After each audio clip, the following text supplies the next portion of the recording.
There are more suicides in the church.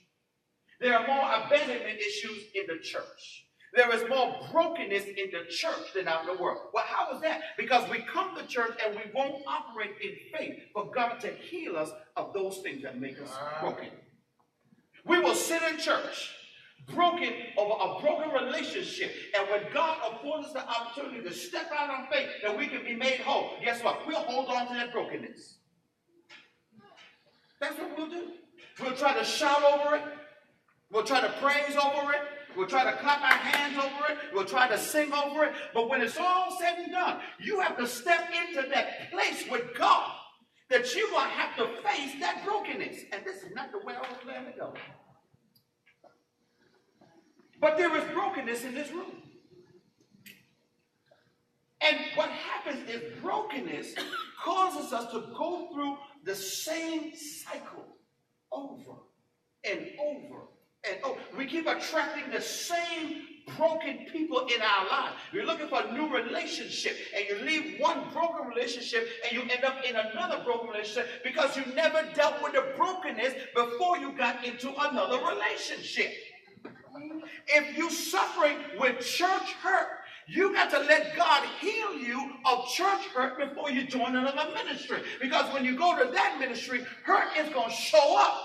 And it's going to sabotage whatever it is God had set for you in that new ministry.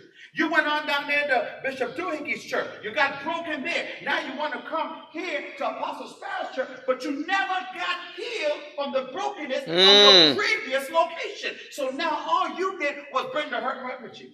Glory to God. Hurt travels with you. You know why? Because it's in your flesh. That's why we cannot have the joy, unspeakable joy, and full of glory that we sing about and we confess about, because we're still operating in brokenness. And Jesus said, he said, I came to set the captives free. I came to mend the broken hearts. But God cannot heal you or put the pieces back together until you put yourself in that position for God to heal you. Hello, somebody. And guess what? Especially if you have a calling on your life, you're not going to be able to minister effectively if you're still operating in brokenness. Because guess what you're going to do? You're going to minister in hurt. And you'll sabotage the ministry that God has in you because you're still operating in past hurts.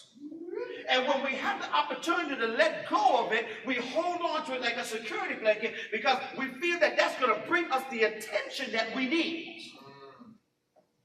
My God. And there are too many broken people in the church. We can't experience real worship in brokenness. Some of the stuff that we do today is not real worship. You know what real worship is? Everyone comes in on one accord, and we begin to, as soon as you lift up your hand, you feel the power of God, and it falls. The next day, folk are on the floor. People are crying. I don't know why they're crying. Because real worship means that you got to sacrifice you to get into the atmosphere of God. If you study the tabernacle, you find out that unless you was right, you had no sin in your heart and in your spirit, the priest was able to go into the Holy of Holies. They went behind the veil. But if they were not right with God, the Bible said they would drop dead. And most of us drop dead at the holy place instead of the holies of holies. Because